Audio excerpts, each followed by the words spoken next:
Hi అండి. అందరికీ నమస్తే. నేను పెట్టిన థంబ్‌నెయిల్ చూసి మీకు కొంత ఆశ్చర్యం కలిగి ఉండొచ్చు. Astrology plus psephology equal to bettingology ఏంటి? అసలు ఈ ఆస్ట్రాలజీకి, సెఫాలజీకి, బెట్టింగ్‌కి సంబంధం ఏంటి అని అందరూ ఆలోచిస్తున్నారు కదా! మామూలుగా అయితే ఈ ఆస్ట్రాలజీకి, సెఫాలజీకి, బెట్టింగ్‌కి సంబంధం లేదండి. కానీ ఇప్పుడు కొంతమంది యూట్యూబ్ ఇన్‌ఫ్లుయెన్సర్స్ ఆస్ట్రాలజీ పేరు చెప్పుకొని, చెట్టు పేరు చెప్పుకొని కాయలమ్ముకున్నట్టుగా ఈ ఆస్ట్రాలజర్స్ ఈ ఫేక్ సర్వేలు, ప్రొడిక్షన్‌లనేవి ఇస్తున్నారు.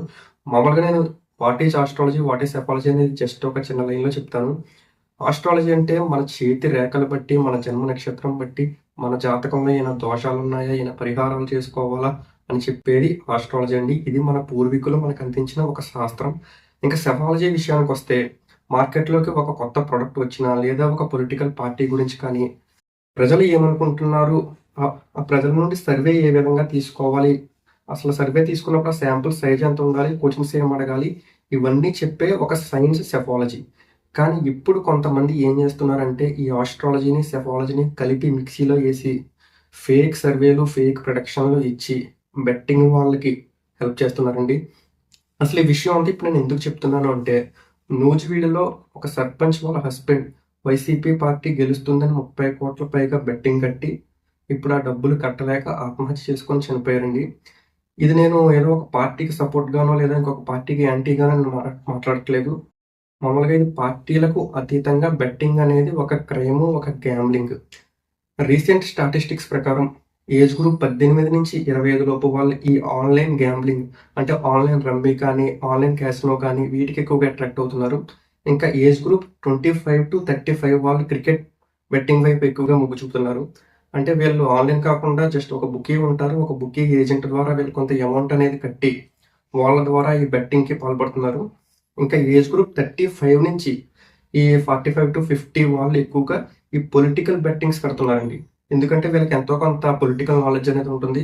అంటే వీళ్ళు ఏమనుకుంటారంటే వీళ్ళు విశ్లేషణ చేసేసుకొని నేను ఈ పార్టీ గెలుస్తుంది అని అనుకుంటే ఖచ్చితంగా ఈ పార్టీ గెలుస్తుందని ఒక ఓవర్ కాన్ఫిడెన్స్‌తో వీళ్ళు ఏం చేస్తారంటే వీళ్ళ దగ్గర ఉన్న సేవింగ్ అమౌంట్స్ మొత్తం ఈ బెట్టింగ్ కట్టేస్తారండి.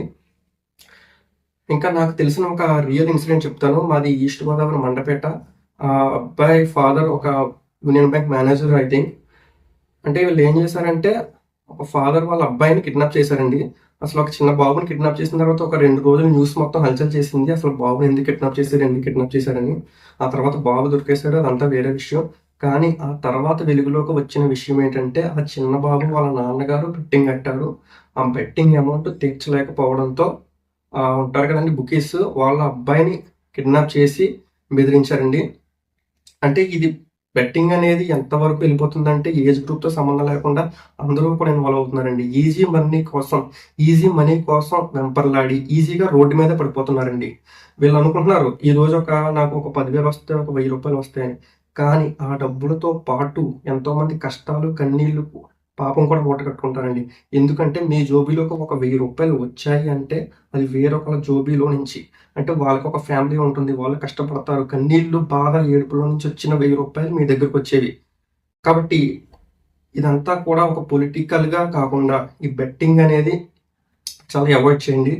రీసెంట్‌గా మనందరికీ తెలుసు వేణుస్వామి గారు పదే పదే పలానా క్రికెట్ మ్యాచ్‌లో పలానా టీమ్ గెలుస్తుంది లేదా పలానా పొలిటికల్ పార్టీ గెలుస్తుందని చాలా ప్రొడిక్షన్స్ చెప్తున్నారు. మీకు ఇక్కడ నేను ఒక వీడియో ప్లే చేస్తాను. అది ఒకసారి చూడండి. లోకేష్కు ఎడ్జున్నది గెలవడానికి. చంద్రబాబు నాయుడు గారిది టగ్ ఆఫర్. తగ్గఫారా? పవన్ కళ్యాణ్ది టగ్ ఆఫర్. బాలయ్య బాబుది టగ్ ఆఫర్ ఈసారి. ఈవెన్ బాలకృష్ణ గారు కూడా. ఎస్. 2024లో ఏపీలో ఎవరు సీఎం కాబోతున్నారు? ఇప్పటికి ఒక 100 సార్లు చెప్పినాము. నేనైతే జగన్ అని చెప్పిన. చూశారు కదా ఇక్కడ వీళ్ళు ఇంకా ఈయన ఏం చెప్తున్నారంటే ఇంక జగన్ గారు వచ్చేస్తారు, లోకేష్ గారు ఓడిపోతారు, పవన్ కళ్యాణ్ కూడా ఓడిపోతారు, చంద్రబాబు నాయుడు గారు ఓడిపోతారు అని చెప్పేస్తున్నారు. అంటే జనాలు ఏమనుకుంటారంటే ఈ పర్సన్ కి ఒక ఐడెంటిటీ ఉంది. ఈ పర్సన్ గతంలో చెప్పిన కొన్ని అనాలిసిస్లు కరెక్ట్ అయ్యాయంటే ఈసారి కూడా కరెక్ట్ అయిపోతాయేమో అని ఒక భ్రమలో ఇంకా గుడ్డిగా నమ్మేసి ఇంకా వాళ్ళు ఏం చెప్తే అది చేసేస్తున్నారండి.